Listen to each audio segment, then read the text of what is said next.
Hey Meta, take a picture. Hey Meta, turn it up. Hey Meta, translate this. Hey Meta, are you always watching? If you are into tech or business or walking down the street without your privacy being violated, you'll probably have seen the Meta glasses by Kylie and all of the backlash against it. Meta glasses are one of the very few products that Meta sells which consumers actually pay for. In the past, you haven't needed to pay for Meta services because you are the product. But can they really convince people to shell out their hard-earned cash and pay for something that will also collect data on us and on everyone else around us?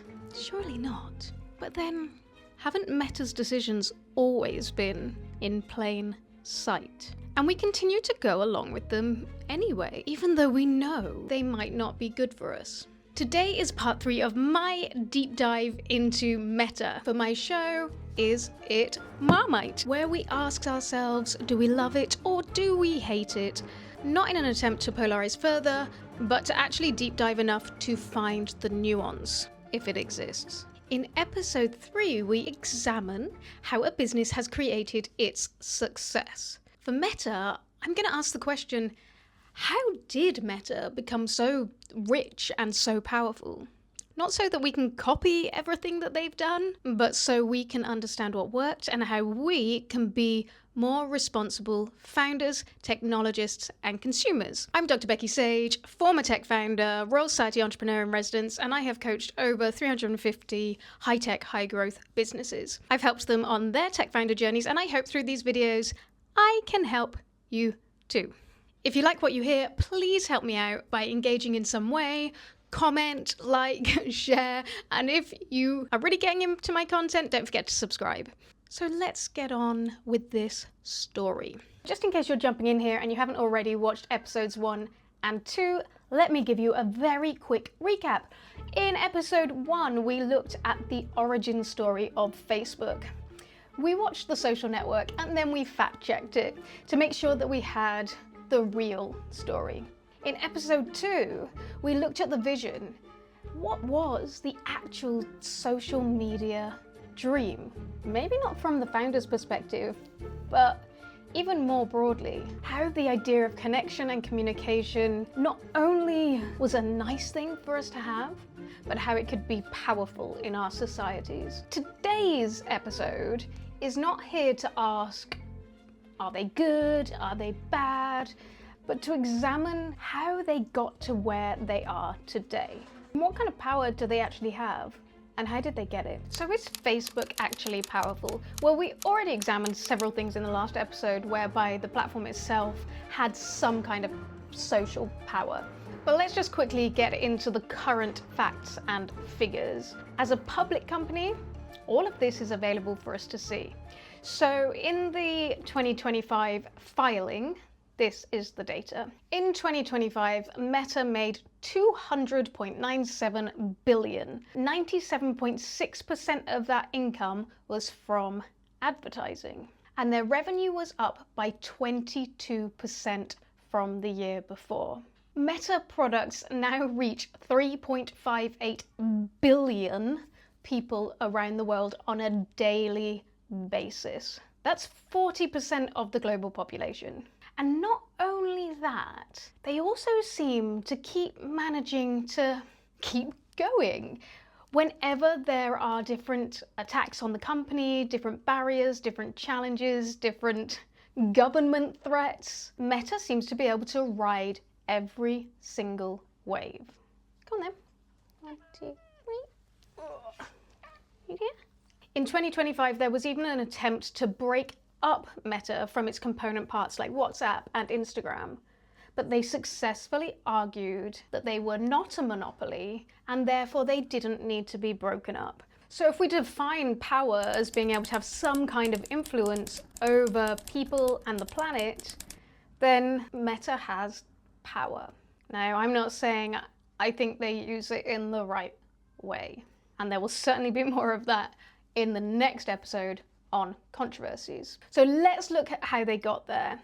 They have been going for 22 years And I would say that there's approximately 4 phases for their journey. Phase 1, from 2004 to 2012, it's actually quite a long, early phase, is all about the social graph. I'll talk more about what that means in a minute. Phase 2, from 2012 to around about 2018, is what I call their build of their attention empire. Phase 3 was the reckoning, and yes, I am stealing that title from The Social Reckoning, the film coming out later this year. And that phase is really from kind of 2018 to 2021. Some might argue it's still going on. And then phase 4 is the rebrand and the AI pivot. That's the Meta era from 2021 to now. I will use each of these phases to identify how the company managed to grow and how it pulled on different levers to make that happen. Now, as I've been examining all of these different businesses for my deep dives and then kind of mirroring that onto the companies that I work with, I've identified 6 different areas where I think that companies can pull those levers most effectively. There is people and culture. You start with your people, and that has a massive impact on whether or not your business can grow. There is data and technology. I should say I specifically work with technology businesses, so technology is an important part of building uniqueness into a business. And for Meta, actually, this is the part that it's very easy to forget about sometimes. But in this particular episode, I think the technology has played a really important part. Maybe that's an obvious thing to say for a tech company. But like I said, we can often forget about that with Meta because of all the other noise that's going on. Then we've got the value proposition and the product. So that's really about what is that value exchange? What are you offering? What is it that users or different stakeholders get from your business? And how do you tailor your product to that, or your product portfolio? Then we've got business model and strategy. The next one, which you will not find on a business model canvas, is proximity to politics and power. And the final one is luck and timing. We all know that luck plays a role. Now, you need to work hard, you need to be ready when opportunities come along, but those opportunities coming along in the first place is partly because of luck. Timing also refers to kind of market forces and things that are going on in the wider market. Are you ready to jump with that timing? And of course, that's in some ways like there's a degree of luck in whether or not where you are in your life, what you're doing, what your expertise are, align with those key market forces. So Meta's obviously been going for a really long time. It's a very complex business, got lots of different facets to it, massive teams, multinational.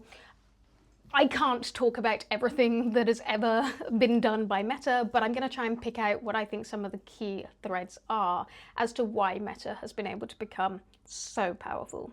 And side note on the concept of power, you might be thinking, yeah, but we really don't want to be a Meta kind of powerful. Absolutely. Completely agree.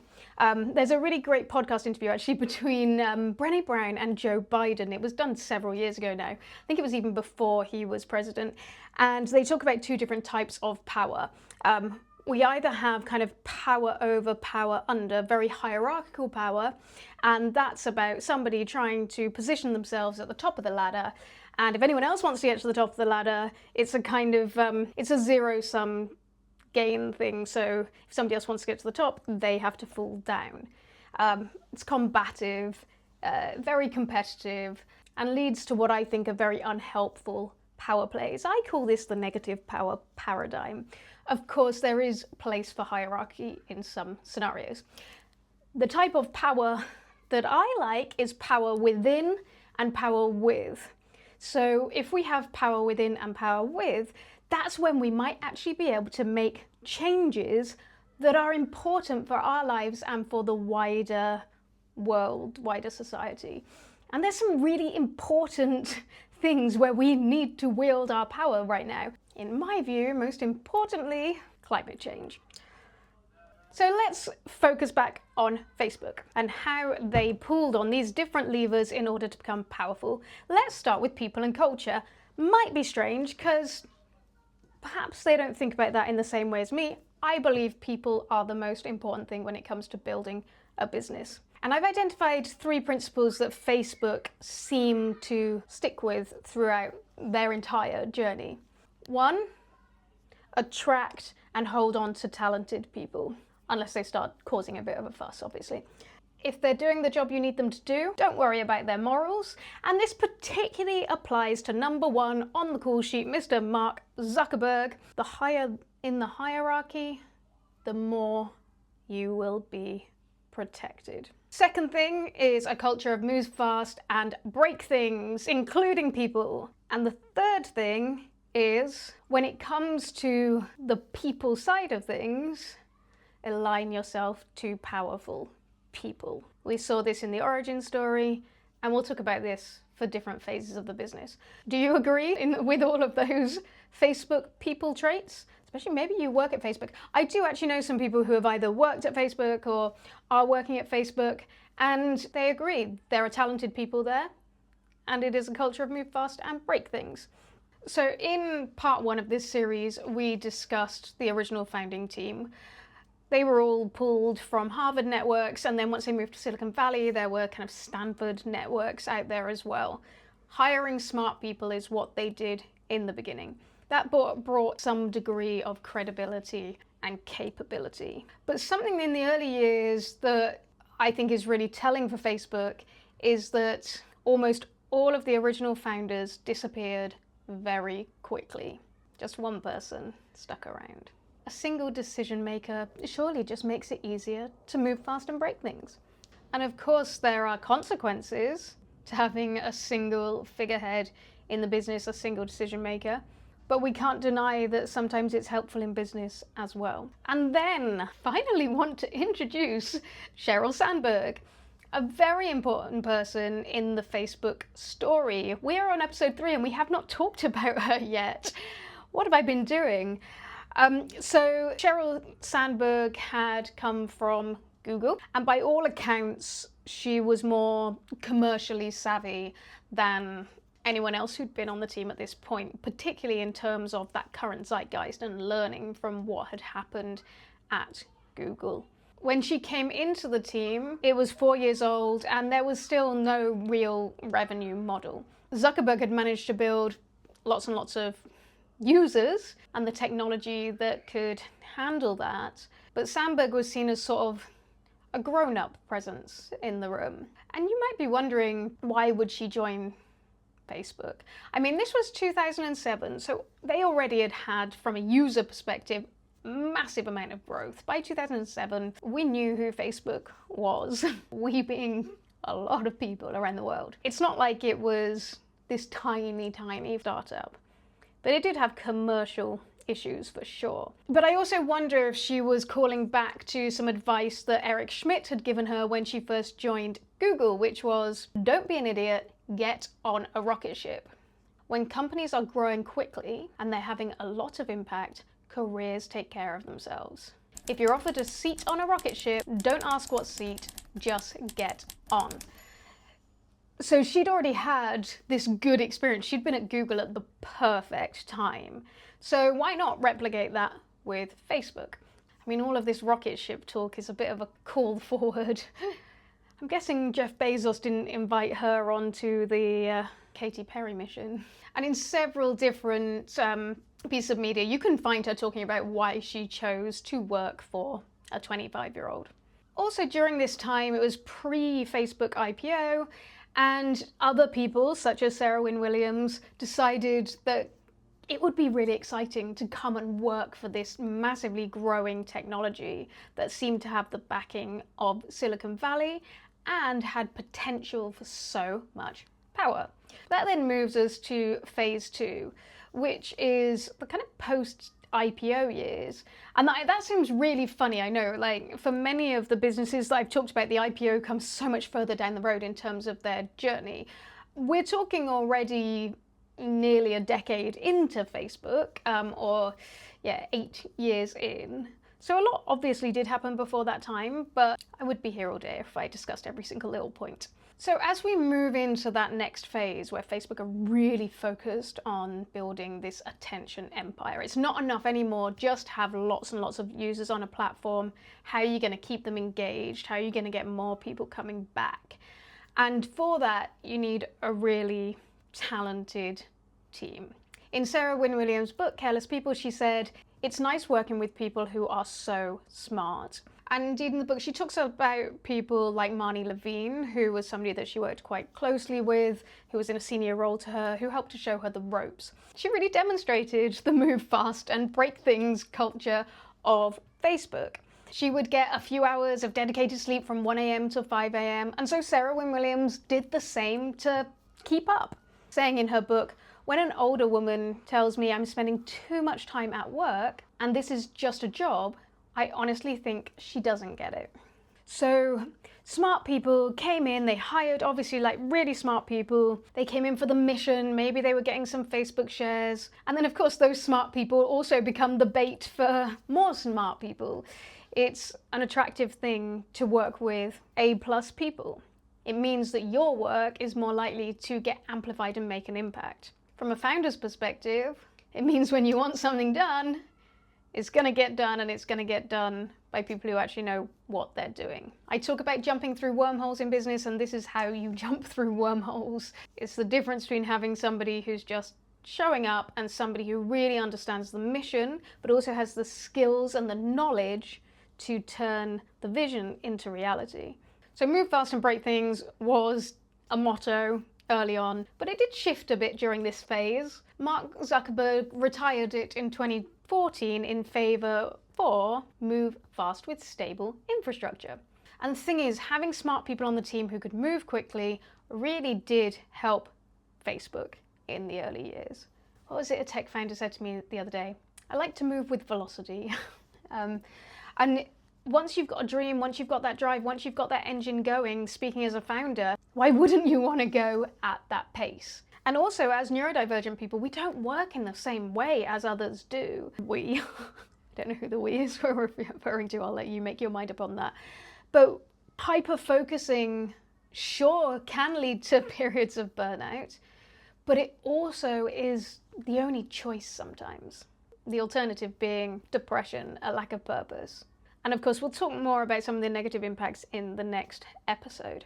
During this phase, there was proof that people were willing to work so hard to be there for the Facebook mission that they got so sucked in, maybe because of the power that the leadership was already wielding over them, that people even went to jail for Facebook. One person who hasn't been to jail for Facebook? So in the next phase, the reckoning phase, the people's strategies seemed to be slippery shoulders by the leadership and pushing out people or creating a culture that certain people just didn't want to be in. By this point, of course, the team had grown via several acquisitions, one of it which was WhatsApp, another being Instagram. All of those founders, presumably because they'd finished their lock-in period, were able to leave. Did that matter? Not really. The king still kept his crown. And even when things like Cambridge Analytica happened, the blame was firmly focused on others, including Sheryl Sandberg. Mark Zuckerberg might have taken a hit in the court of public opinion, and Facebook itself had to pay many, many fines, but the business and their great leader were powerful enough to weather that storm because they already had massive platforms, a series of products with billions of people on it. That in itself is powerful. But they also, of course, are able to continue to attract good people. Why wouldn't a young person want to come and work for Meta? It gives them a paycheck and it gives them a place where they can actually make some impact with their work. Some of the people who'd been sucked in by such narratives, people like Frances Haugen and Sarah Wynne Williams, were lining themselves up to be whistleblowers and reveal some of the issues that were going on inside Facebook. To date, that storm still continues to be weathered. Can it really survive? And will the pivoting tactics allow Meta to keep going? One thing that I think is really interesting when it comes to people is asking the question, are you creating some kind of debt? Like, if you don't treat people well, if your business isn't actually doing ethical things, then what's that going to look like in the future? Are you just kicking a can down the road? Or in the case of Meta, have they got too big, too powerful, too close to power? And the founder doesn't need to behave like a responsible founder, nor do they appear to want to, so they can just keep going. This is why I think it's so important for people to be mindful in leadership positions, to be responsible.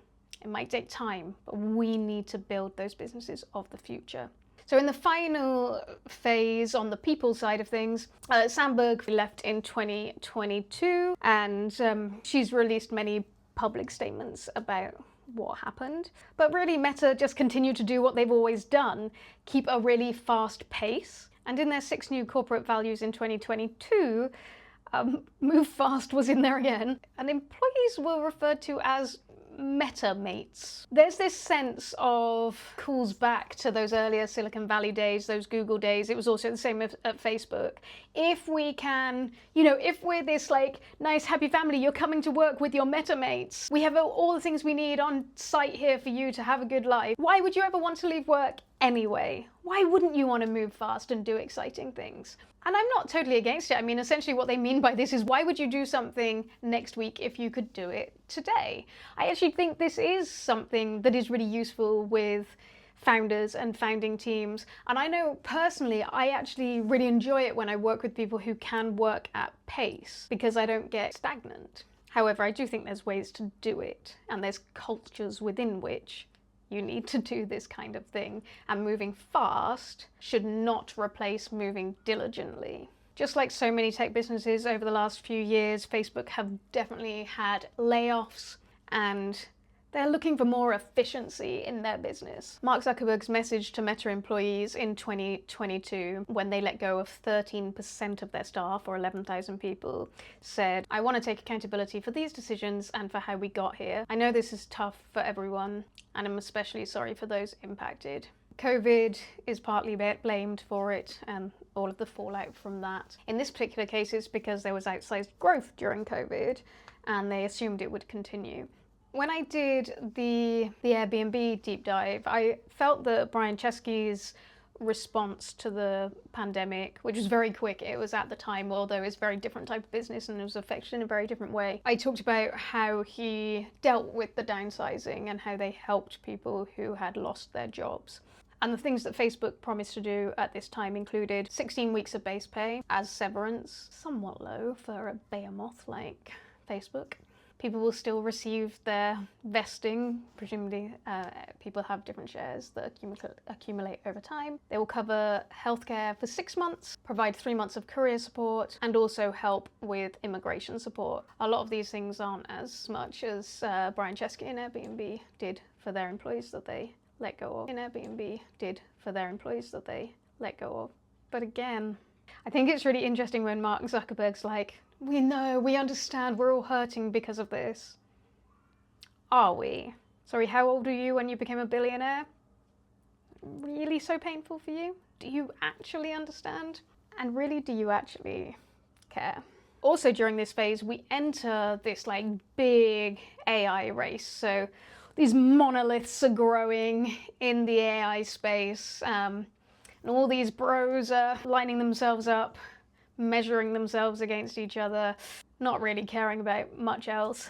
And one of the things that happened during this time was that Meta didn't acquire, almost acquired, scale, which allowed them to hire their CEO, Alexander Wang, to head up the Meta superintelligence team. So again, we've still got this strategy of how do we attract the best.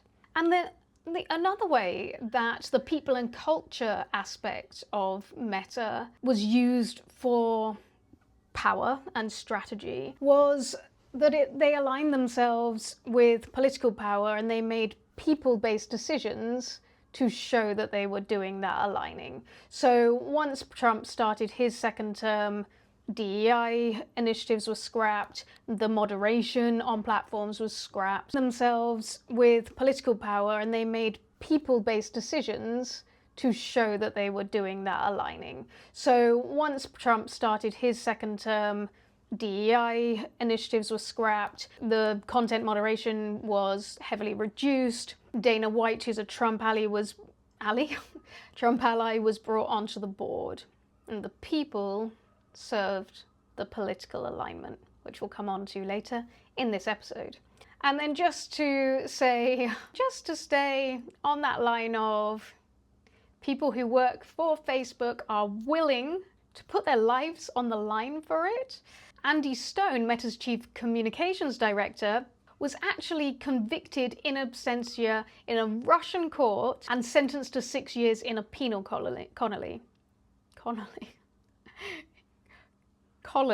He'd relaxed hate speech rhetoric to allow Ukrainians to post hate speech about Russians. They decided this was justifying terrorism. He has never been extradited. He remains in the US, so he doesn't have to go to that penal colony. Don't know why I can't say that. And Mr. Zuckerberg remains at the head and has still never gone to jail for this business. If you were building a business, what aspects of the Facebook people's strategy or approaches would you hold on to? And which would you shy away from? Can they be decoupled? That's often the hardest thing for a founder. So let's start talking about the data and the technology and how they use this to pull that lever of power. So what was interesting in the early years was that Facebook didn't really focus on building tech that was like that unique. They initially started in phase one with it's just a website, and they used PHP on a standard web infrastructure to build it. Scale is what's really forced them to be clever with the technology and the engineering. So the technology itself wasn't necessarily the defensible part of Facebook in those early years. In fact, so much so that one of their technology strategies that again has lasted through all of these phases, well, at least up till now, is a strategy of open sourcing. So one of the things that Meta did, or Facebook at the time, was they created something called Open Graph. This was a way to integrate third-party websites more deeply into Facebook. Essentially, this is a way to actually match together users as they had set up their profiles on Facebook and their activity across the web. That collects a lot of powerful data. Now, Open Graph tags are a specific type of metadata, and they essentially became a standard across the whole of the web. So it not only helped them because it was giving them all of this information about users and their online behavior, and they could collect all the data on that, but because Meta made this open source, other people, including competitors, did not need to write their own versions of it. Now, a lot of people, when they're thinking about open sourcing things, this is a fear to them. But with something like this, by creating a protocol that the entire internet adopted, Meta essentially set the rules for how data was shared online. Everyone else conformed to its framework. And that also meant that the whole internet was then organized in a certain way that Facebook crawlers could go and get that data, and it was already structured and organized in a way that was helpful to them. Open Graph wasn't the only thing that was made open in the early years. Cassandra was also a database that Meta had built. See, its original infrastructure couldn't cope with the number of messages that people were sending between one another. You imagine now, with 3.58 billion people on their platforms, how many messages must go around every single day. And even back then, it was billions of messages. So this was a system that was built by combining Amazon's Dynamo system and Google's big data table. So from a technology perspective, wasn't necessarily, that groundbreaking, although groundbreaking enough to help them do what they needed to do. And then by making it open source and positioning themselves at the center of big data, two things happened. One, other engineers, and this happens with open source, right? Other people actually help to maintain the platform for their own use cases. But secondly, it also meant that it helped position Facebook as this engineering powerhouse in the big data space. Now, Facebook themselves did actually stop using this relatively early on, but it is still deemed to be a contribution by Facebook to the global software ecosystem. Now, as we moved into phase two, everything was in the name of more and more data. And what did that mean for technology? Well, one thing that they did early on was they shifted from web to mobile. They could see where that was going. They bought 2 mobile native apps, WhatsApp and Instagram, so they didn't have to develop that specific technology to bring that IP in-house. And the mobile strategy was part of another strategy, let's call it the algorithm, but essentially thinking about how do we keep people on the platform for longer. Of course, the mobile strategy helped with that, but other aspects of development also helped with that. And I'll come on to that a little bit more on the product side. Of course, there was technical engineering that sat behind that as well. And some of that technical engineering was developed in FAIR, Facebook AI Research, founded in 2013 by Jan LeCun, who you'll have heard about in my other videos. And again, anyone who's hyping on AI right now, this was 2013, and there were products being used and developed from FAIR. We had like deep face technology. It was also deep text. So this was a kind of pre-LLM, but something that was able to look at text and understand the meaning of it. And then also in this era, in 2017, PyTorch was released, which is thought to be one of the most important contributions Facebook has made to advanced AI development. Again, sticking to the open source strategy meant that they could set the rules. PyTorch was designed to make building deep learning neural networks more intuitive and flexible. And the current open source large language models, Llama, are all built on PyTorch frameworks. So it really helped Meta accelerate their AI development. But also the vast majority of research papers on machine learning that are published these days release their code via PyTorch, which allows new breakthroughs to immediately be tested and used by anybody, which really levels the playing field for startups. And if you're in this space, then I'm sure you're already working with this. And by releasing PyTorch, it helped break Google's monopoly. It meant that the wider community actually made it compatible with the hardware and upgrades to the hardware. It meant that you're essentially crowdsourcing new R&D in the AI space, so you can always be at the forefront. One other thing that happened in phase 2, so I'm jumping back a little bit because PyTorch was released at that time, but it's actually had impact since then. They really started placing their hardware bets, buying Oculus in 2014. As somebody who became CEO of a VR company in 2015. I understand that there was vision for that type of thing back then. I spoke more about that in the Feifei Li episodes, so you can go back and listen to them. So of course, in phase 3, this is really when kind of PyTorch, the AI strategy, was really taking off. That was the main focus. They also had to build in lots of integrity systems. This is when like moderation became incredibly necessary. There was a lot of pressure, regulatory pressure. There was different court cases starting at this time, which meant that the technology also had to keep up. And then we have the present day. Now, I mentioned Llama already. That's their open source LLM. However, as of filming in July 2026, MuseSpark 1.1 has been released. It's Meta's agentic reasoning model. And while it's good at focusing on agentic tasks, it still is deemed to be behind OpenAI and Anthropic's tools. However, to me, what's very interesting about this is the change in Facebook's, in Meta's strategy. They've made it proprietary, they've made it closed. And while it remains free at a consumer level, there is paid developer and enterprise APIs. Now, one thing to say on technology, which I haven't really included much of in this because it kind of appears to almost be a hobby for Mark Zuckerberg, is the whole metaverse thing. That obviously went through, in particular, kind of the end of phase 2, phase 3, and into phase 4. It always felt very unlike everything else that Facebook was doing.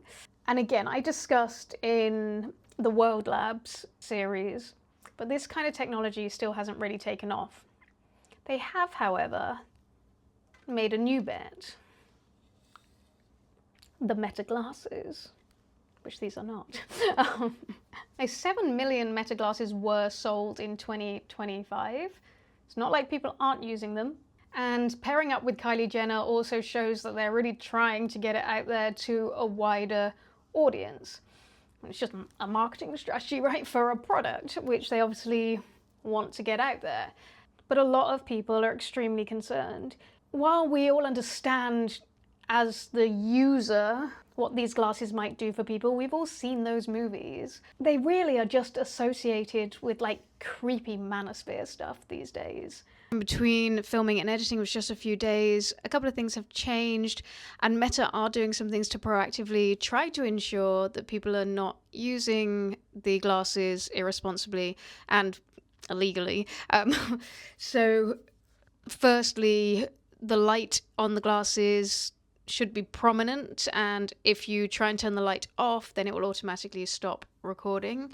And then the other thing is, if people on platforms are shown to be using the glasses for any kind of like harassment or prank, type stuff, then they will be removed, and 1 million plus follower accounts have already been removed because of this on Instagram. But like we said, reputational issues are kind of like water off a duck's back for Mark Zuckerberg and Meta. So maybe that doesn't matter. It's just more data, and a different type of data at that. The final piece of the technology strategy is all around infrastructure. For many years, Facebook have been spending time building and overbuilding data centers. The estimation is that in 2026, they will be spending 145 billion. And just recently, beginning of July 2026, there were leaks that said that Meta was building out a new internal division called Meta Commute. I mean, Meta's always had a bit of a copycat strategy. So it's really no surprise that they're building this out. They've had the money to put into building this infrastructure, and they also have kind of spare GPUs that they can rent out to people. I don't like it. I don't like that big AI companies are really focusing on this scale approach to it rather than smarter algorithms. But today, in the world that we're living in, this is something that's allowed him and Meta to continue to generate more revenue. So talking about generating revenue and how you do it and what you offer to different people, one of the most important things to businesses is the value proposition and how your product fulfills the needs of users. So the culture of move fast and break things not only was about building technology quickly, but it was also about thinking about how to drive users to the platform. This is something that a lot of entrepreneurs are thinking about, and they're thinking about these multi-sided markets that Facebook had and continues to have. One person uses, a different person pays. Well, you all pay in a roundabout kind of way. And you have to have a value proposition for each of those people. So let's look at this multi-sided market and how they built it. Well, as we talked about and as we saw in the social network, in the early days, the focus wasn't on generating revenue. The focus was on building users. This is less easy for people to copy as a strategy these days because the numbers are just so giant with these monolithic businesses. But the focus had to be on giving things to the users that meant they kept coming back to the platform, that meant they actually invited their friends to come and join the platform as well. The exclusivity piece, the university piece, helped with that in the beginning. And then they started to add some features that were interesting to people. Photos, and being able to tag those photos. So if you went out and only one person had a camera, true story, this is what used to happen. Let me know in the comments if you remember doing this as well. You would have a digital camera, because we didn't have iPhones at this time. So you take your digital camera out and you take photos, but not everyone has a digital camera, right? So maybe just one person does. And then how do you normally share those photos? Well, you don't really, they often go into a black hole. So you then plug it in, upload them to your computer, and put them on Facebook. And once you've put them on Facebook, you can share them, which means that everyone who you were hanging out with gets to see those photos too. It was different, it was new, it was something we hadn't experienced before. The newsfeed itself was interesting too, with the status update. It's like you're getting news, but you're getting it from the people around you in your life. Now that was launched in September 2006. I'm pretty sure that was around about the time that I really started to become a Facebook user. So clearly these kind of new features were attracting new people onto the platform and keeping them there. And as we've mentioned in earlier episodes, Sean Parker was on the team at this time. Later, he said the thought process behind building was, how do we consume as much of your time and conscious attention as possible? Likes and comments are like little dopamine hits. A social validation loop exploiting a vulnerability in human psychology. Vulnerabilities in human psychology and social networks, social media, unfortunately, have a very symbiotic relationship, certainly in the way it is designed. And then, of course, there were business pages at the time, and I can remember being like, oh, you know, these big fancy businesses all have websites and how hard that is to build and how professional, but smaller businesses could have Facebook pages and it's like their own little website, and that was of value at that time. So during the end of phase 1 and phase 2, growth was really the driving force behind the value proposition. And one of these things was about how many of your friends can you connect to as quickly as possible or at a certain pace. And during this time, Chamath Palihapitiya, who you might know from the All In podcast or for his changing political views, was leading growth. One of the things he's said when he talks about this phase in Facebook is that there were really 3 core principles. Number 1, how do we get people in through the front door? 2, how do we get them to have a fast aha moment? Like, we get this, we know how to use the product, we want to use this product, it works in my life. Number 3, to keep coming back with value as often as possible. When it comes to growth, they talked about trying to get 7 friends in 10 days. So by having metrics in place that allow kind of the users to want to keep coming back, they see they're adding value because you've got more friends to engage with, more connections on there, more people to hear your stories, or maybe it's just a vanity metric. But all of this led to people wanting to come onto this platform, and this was the principles behind it. Personally, I like having a metric like that because it allows you to really focus on something and build towards something. You hit that metric, maybe you expand further than that. But honestly, those steps that he talked about are actually really important. You know, it's just basics, right, for any company. But how do you get people in through the front door so they, you know, instant brand awareness, and actually taking that step, compelling them to use your product? How do you get them to really understand the value that's there for them? And how do you get them to stick around and keep coming back? Crack that, you crack everything. But as it pertains to value proposition, this is really the place where the consumers are the product. You need a value proposition for them so they keep coming back, so you get more and more and more of them and you get more and more data on them. The actual customers, the paying customers, are the advertisers. They need to know how many people are on the platform every month, every day. How engaged are they? What are they engaging with? And where they couldn't meet the users' desires or needs, they brought up other apps that could do it. I also want to very briefly mention creators here, because throughout the whole kind of research into Facebook, creators didn't really get mentioned at all. And I just think this is so strange. I don't know if it's because like I like creating, I'm kind of interested in the creator economy, I listen to a lot of stuff around creation and the role of the creator. And obviously they play a massively important role on these platforms. And when I say creator, I mean in the grand scheme of things. If no one ever created or posted anything on these apps, then nobody would have started coming at all.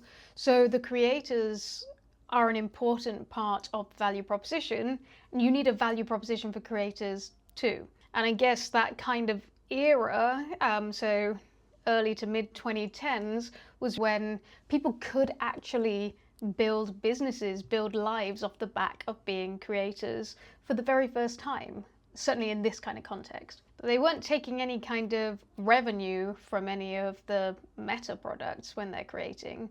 It's purely a marketing, advertising platform, community building.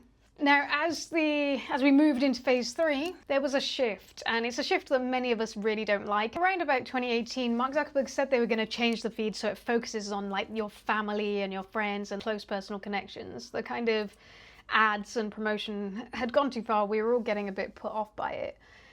But that doesn't actually seem to have happened, right, if we look back over time. But he knew these meaningful connections were important if people wanted to stay on the site for longer. The interesting thing about Facebook is consumers actually haven't left the platform all that much. It's continued to grow. The other thing that happened across social media at this point in time was the emergence of TikTok, Snapchat, and kind of the real, like shift focus on video content and just copying everyone else. And of course, Facebook did benefit by having so many users on its platform. Stories on Instagram were a copy of Snapchat, and yet when stories were introduced, that really caused a massive contraction in Snapchat's growth. During phase 3, under the pressure of like TikTok and I guess YouTube as well, Instagram did start to pay out creator bonuses. So there was some focus on the creator as well and the value they were getting from the platform. I mean, TikTok was getting so popular at this point, it was very easy to see they could steal custom from Instagram. So as we move into the final phase, talking about that value proposition, there's actually been one massive shift, and that massive shift is that we do not see very much friend and family content at all on these platforms. Friends content is only 17% of what is seen on Facebook. I don't know about you, whenever I go and scroll on Facebook, I see all sorts of stuff that I got no idea why it's showing up on my feed. I don't stay there for very long. And then Instagram is only 7% of friends and family. And I do understand that, because Instagram accounts have become about kind of hyper niching, and you go on there because it's things that you're interested in, or certainly that's what many users do. And let me know if you do something different. So whilst you are looking for the people who are, interesting to you, it might be because, there's certain creators that show up and you find their content entertaining or interesting, educational, and you want to continue to connect with them. You have a parasocial relationship as opposed to like an actual family or friends relationship. And funnily enough, it was this shift in value proposition that actually enabled Meta to win their court case. The different apps, products, so we're talking Instagram, WhatsApp, Facebook, had different use cases. Some of it was about business, some of it was about friends and family. But also all of those different platforms have their own competitors as well. And so that's what helps to show that they didn't have a monopoly. Apparently, on Reels monetization, that actually caused Facebook to lose money and not have added value through their eyes. But creators obviously do get value from these platforms, otherwise they wouldn't keep coming back. I already talked about a bunch of value that I got through using Instagram in particular. That's why I keep coming back. And the one place that was never clear where there was any kind of value proposition was the metaverse. I definitely played with like spatial for some different applications. I mean, it was fun, but it was kind of gimmicky, to be honest. I once wrote a piece in a magazine called Virtual Reality in Education, Gimmick or Game Changer. And in that, I kind of argued for both. There are definitely some use cases where it can be a game changer, but it's also a gimmick. Having said that, that wasn't really related to the types of tools or the types of experiences you could develop in spatial. Let's move on to talking about the business model and strategy. We've kind of talked on it a little bit, but let's just hit it head on right now, because Facebook's business model is one that many people try to copy, and they don't necessarily manage to do it. You certainly need an awful lot of upfront money if you want to be able to grow in the way that Facebook grew. Now, obviously at the beginning, it was all about free at the point of use, giving users a good enough experience to keep them on the platform, and then advertisers would get what they need. However, that advertising strategy, as we've already discussed, did not come in until a few years later, so the pure focus was on growing those user numbers. That was the strategy in the beginning, using the exclusivity. But there were some quite interesting early revenue streams which almost like mirror a creator revenue stream right now. In 2011, Zynga was actually 15% of Facebook's revenue. So Zynga was mobile and social video games, and they used the Facebook platform to reach their users. So in the early years, Zynga were able to generate revenue from Facebook users, and then Facebook would take a 30% fee. Ultimately, as Facebook shifted into its longer-term revenue model, this wasn't really as helpful for them anymore, and they cut ties with Zynga. So this is a case of strategy shifting over time. It served a purpose, but then wasn't really necessary post-IPO. And then it was all about the push for more ads. More and more users, more and more ads. The more users you've got, the more data you've got on those users, the more money you can charge, the more targeted you can be with ads. Part of the strategy was it's better to buy than compete, hence the Instagram, the WhatsApp, the Oculus acquisitions. I mean, the revenue multiples that these businesses got bought under, insane. I mean, Instagram was bought for $1 billion. They didn't have revenue. They only had 13 employees. Gosh, it sounds like today's age when everyone's trying to get to become a unicorn with as fewer people as possible. The WhatsApp acquisition, 21.8 billion. But yeah, they were buying in technology, users, data, and more opportunities to put ads in front of people. We talked about speed already, move fast and break things. Speed continued to be a competitive strategy for Facebook. They wanted to get there ahead of competitors. And of course, again, acquisitions can help to do that. In terms of revenue streams, ads are pretty much it. I mean, in 2011, ads were 85% of Facebook's revenue. In 2025, ads were 97.6%, as I said earlier. So just like already high, rose even further. And then another strategy was to, with that moving fast and breaking things, means that actually Facebook have had to pay a lot of fines. This is the risk they've taken. I mean, they've taken that risk with other people's lives far more than just their business. And we'll come on to that in the controversies episode. But they move fast, they break things. For example, they had a $5 billion fine from the FTC in 2019, stemming from the Cambridge Analytica scandal. I don't like this strategy from a responsible founder perspective. I don't think it's necessary. I think it's reckless. But you could still argue that this has allowed Meta to get its footholds and then hold on to its position of power. As an ecosystem, I don't think we should be putting up with this, and I don't think we should be promoting this. I mean, interestingly, that strategy was one Mark Zuckerberg used early on. We talked about it in the origin story. That's how he dealt with the Saverin dismissal. You can go back and watch that episode if you haven't already and you want to know more about that. Now, there have been a few other things that have got in the way of Facebook. One thing was Apple's ATT, their App Tracking Transparency Framework, which Mark Zuckerberg conceded would cut $10 billion directly out of their earnings, because 75% to 85% of iOS users opted out of tracking. If your business model falls down when people actually have a choice over what to do with their data, you've fucked up somewhere. I mean, on that single day, they had a crash of 26%. But they just went ahead and rebuilt their advertising infrastructure in a different way. So they still survived that too. And their ad business has continued to skyrocket. Having said all that, obviously the business strategy over the last few years has been to rebrand. They rebranded to Meta. To reflect who we are and what we hope to build, I am proud to announce that starting today, our company is now Meta. They were still in their metaverse era at that point in time, although actually what they're doing now, Meta does feel like a good umbrella brand, definitely better than Facebook. But there have been a lot of things that have made life difficult for them over the last few years. The release of the Facebook files, and this is what's in the film The Social Reckoning, so I'm excited for that to come out.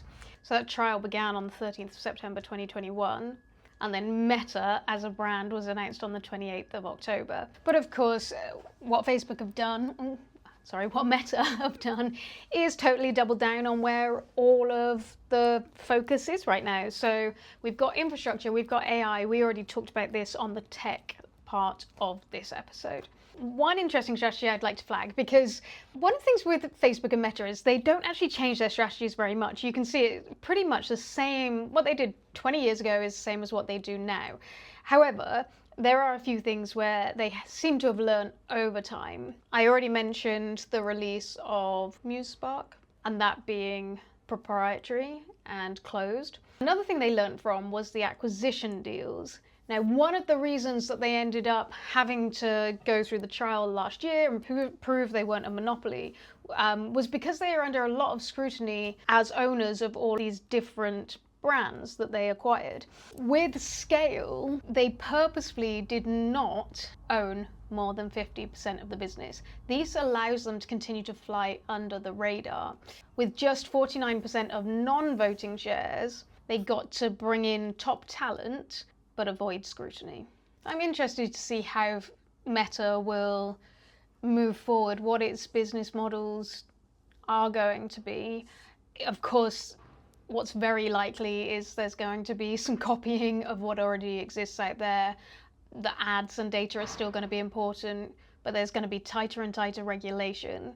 And that leads me nicely to our next section, which is proximity to politics and power. And these have been really important throughout the life of Facebook and Meta. So in phase one, the power that they gained proximity to was really the Silicon Valley power. It wasn't so politically driven in these early days. And if you read Sarah Wynne Williams' book, she really thinks that there's quite a lot of naivety around the political potential of the platform, and the Mark Zuckerberg and other leaders weren't really thinking about that so much at that point in time. Having said that, obviously Thiel had a board seat, he was an early investor. He wasn't as involved in politics back then as he was now, apart from the fact, like, Palantir was already around. They already had this data analytics tool. They already were positioning themselves with governments.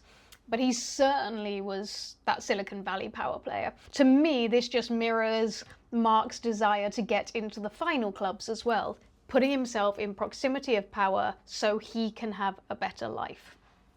And also so they can build the business, so the business is powerful. And of course, in the early days, because Facebook was so early to market with social media, they've basically had a 20-year run-up to do a whole bunch of things, and we're only just starting to properly regulate now. So they've been able to build all these users, all this power, all this data, and it hasn't really been tightly regulated to this point. In phase two, the proximity to power seems to be mostly about trying to grow those user numbers. So there was a lot of talk about China and trying to get into China and trying to do anything to possibly appease the Chinese government. Again, it's kind of like sucking up to people in power so that you can hit your targeted numbers. China automatically opens the door to a massive user base. So that's where they were focused. Other places, such as Myanmar, were not deemed to be quite so important or have as much focus. And that's where devastating issues arose, and we'll come on to that in the next episode. In this era as well, Joel Kaplan became a prominent person in the team. He'd been Bush's deputy chief of staff, and lobbying became incredibly important. One thing that really changed the trajectory of society and of Facebook was the elections in 2016. Both the Brexit campaign here in the UK and the Trump campaign spent a lot of money on Facebook ads. They understood how to play the social game. They used the tools that they had to hand. They didn't play by the same old playbook. And quite frankly, many of us, definitely myself included, were incredibly shocked when Brexit happened and when Trump got into power. Showed me what a bubble I was in, how I so misunderstood so much of society. Honestly, sometimes now I wish I was still in that naive little bubble. It's a little easier to be optimistic in that kind of bubble. However, reality probably sits somewhere between the two of these ultra polarized world that we live in right now and these social media cocoons that we lived in. But the political value proposition, so whilst I'm telling you this in the kind of politics section, it's also about the value proposition, was one that was really important to Facebook. So political advertising became a big new category for Facebook. This was a brand new revenue stream and a very powerful one. It was a great advert for how effective ad targeting can be. I kind of want to throw up even just saying that. Ugh. The manipulation, we'll get onto that in the consequences episode next. But let's face it, if this can move votes, it can move people to buy something. And it also centered Facebook and other social media as a place that could influence politics. Look, Trump had been doing this on Twitter for a long time. I talked about this in my Twitter episode as well. Like, he understood how to manipulate these platforms.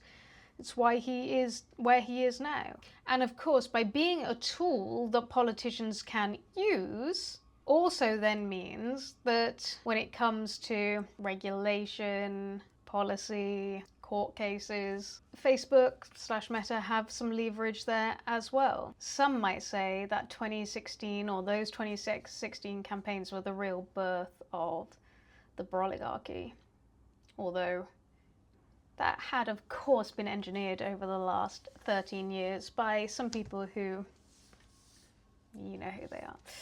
Just because Zuckerberg and Meta were doing effective things for politicians didn't mean that they didn't end up in front of Congress, which they have been again and again and again. But actually, there aren't that many major changes that have come out of having to sit in front of politicians. Maybe they show some accountability, they make a few changes, and they keep on growing.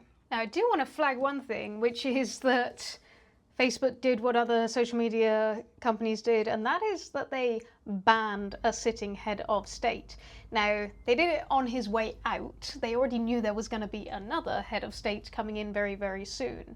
But after the January 6th riots, Trump was taken off the platform. But if we then move into phase 4 and start talking about closer to the present, Mark Zuckerberg cozied back on up to Trump at his inauguration alongside all of those other big tech bros. And the thing is that the reason they do that is to protect their growth, right? It's from a business perspective, if all we're talking about is growth and power, which I don't believe is the job of a responsible founder, but that is the reality, they put themselves in a position to be able to influence regulation. So for example, liability shields are really important to social media platforms. This is where they are protected because they don't hold liability for what users post on platforms.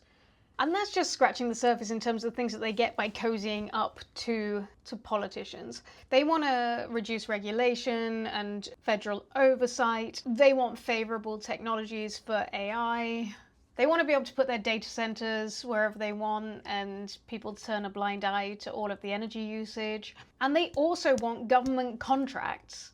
So that explains why Mark Zuckerberg donated $1 million to Trump's inaugural fund after he got re-elected in 2024. Again, all of this for me, and certainly the piece on like loosening regulation, I think is, it really cements what I think about big tech bros. It cements what I think about Meta and Mark Zuckerberg. They're lobbying for things that are just about their own gain and that do not take into consideration, in fact, maybe they even do take into consideration the damage it does to other people, and they don't even care because it gets in the way of their growth. When it comes to Trump, and what makes me sick around all of this is like how easily people manage to mend relationships with him. Like literally, he gets kicked off platforms. People can be anti-Trump. They can be very even speak against him. But if they go on down and have dinner with him and pay him some money to various funds, then all that is forgotten. The integrity here, like, what integrity? Now, as we're talking about proximity to power, I just want to mention a little bit more about China. So the fascinating thing about China is Facebook never got into China, despite it being a major focus during those growth years. However, Chinese companies make up 10% of Meta's revenue. At least they did in 2023, with companies like Shein and Temu paying for ads to reach foreign consumers. Sarah Wynne Williams, both in her book, but even more so at the US Senate Judiciary Subcommittee, talked about interactions that Facebook had with China. In her opinion, the senior leadership were purposefully trying to bury what they were doing because they knew it wasn't okay. They would package apps up differently so it would look like it wasn't a Facebook app, and they could put that into China. They apparently offered backdoor access to US citizens' data through China. They talked about AI instructor in China and briefed them on artificial intelligence efforts. Now, for me, the national security stuff, when it's just about national security in this context, well, perhaps it's worrying, but I think it is in some ways a little bit of a distraction. It's not so much that it's China that wants data, it's that they will cozy up to any government without caring whose data they're giving to it. All because that proximity to power and politics aids the growth of the business. Another thing that helps businesses grow that I think every successful founder acknowledges but isn't talked about all that much is luck. Alongside luck, there is also timing. And so I wanted to think about, is this the case for Meta? Was luck at play? Was timing at play? I mean, there's luck in the sense of somebody's privileged, they're smart, they're bought, they're at Harvard, they're surrounded by other people who've got money, who come from certain backgrounds. So they've already got access to powerful people and a great education and resources that go alongside that. But in the beginning, there was something about the zeitgeist. The Winklevoss twins and Divya Narendra would probably say that he just took an idea from someone else. I mean, I guess if we're looking at the track record of copying Snapchat, copying TikTok, perhaps the way that Mark Zuckerberg taps into the zeitgeist is to see what else is going on. You still got to pick that as the opportunity you're going to take, as the thing you're going to put your time into. So I would say that I think that Mark Zuckerberg, at least in the beginning there, showed an ability to focus on the right thing. I mean, there was luck in the sense also that he was a certain age at a certain time and he had a certain set of skills, which meant that he was able to apply them to the thing that the world was ready for at that time. Sean Parker, and being able to meet Sean Parker might be another bit of luck. Having said that, of course, Mark Zuckerberg and that founding team made their own luck in order to even get in front of Sean Parker, because it was because those Stanford students were using it that he saw that in the first place. And I was thinking, how lucky to get 500K from your first investor in 6 months after launching a product. Mark Zuckerberg did more than a lot of people do now with a lot less tools available, which was they got a product out there and they got users on it. So even though there wasn't a revenue model at that point in time, there were a large number of growing users. That's what got him that's partly what got him that initial money. I mean, quite amazing to be able to get in front of Peter Thiel to get that money. But actually, 500K, it's not as big as a lot of other founders got at that point in time for different projects. Apparently, Thiel once said that investors value what they use, and not many investors are in college. So the founding team had to do enough to prove that this was going to work. But there certainly was a degree of luck getting in front of those investors in the first place. But it might also explain why it was only 500K at that moment in time. Phase 2 coincides with the smartphone and how we moved to working on the smartphone. Again, I don't think that this was luck or timing, to be honest. I think this was about responding to opportunities. And I do think this is strategic, right? Move fast and break things. Look, here's the opportunity. We need to get onto mobile. Let's get onto mobile. Everybody's using smartphones. What they had preempted, maybe again, this part is serendipitous or it is luck.